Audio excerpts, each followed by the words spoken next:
So the purpose of this module is to discuss a new data structure called a list.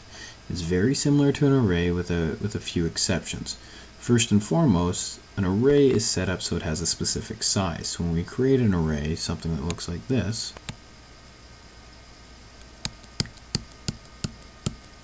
we number it 1, 2, 3, 4, 5, 6.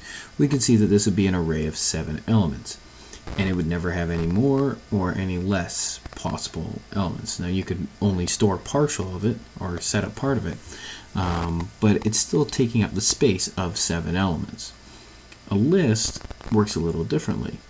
You visualize it in the same way, the same type of tower system with individual elements stuck in each one.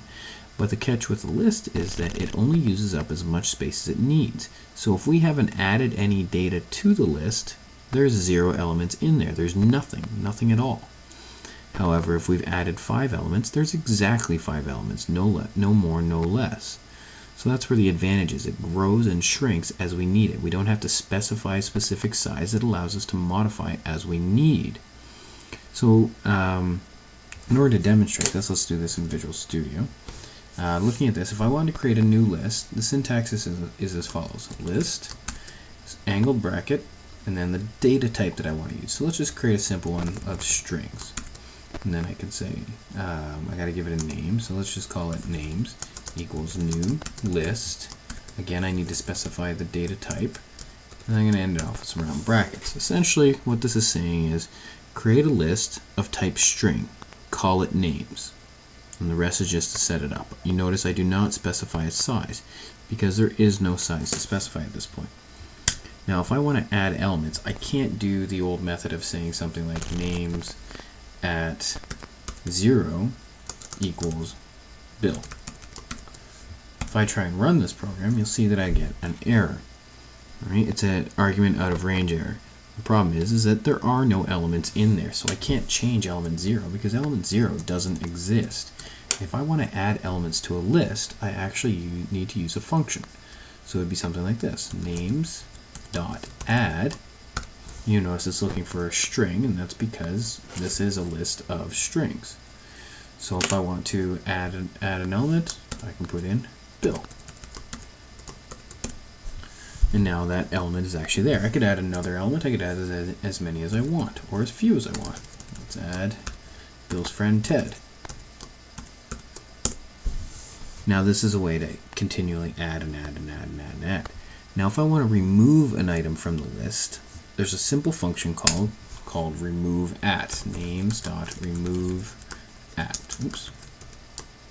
And what it needs is an index. So for example, if I specified remove at, let's say 1, that's going to remove index 1 from the list. So right now, index 1 is actually Ted. Now that's useful because it allows us to modify things. Now let's say, for example, I didn't know how many items were in there, but I wanted to remove the last item. What I could do, in an array, normally we would say something like this, names.length minus 1. And the length would give us the total length of the number of elements in the array, and we'd subtract 1 because we wouldn't want to go past the end of the elements because it starts at 0. And a list works in the exact same way, except we don't use length. We use the keyword count. Names.count. Okay? And this will actually remove the last element of the list. So just to demonstrate this, I'm going to use a for loop to actually go through the list.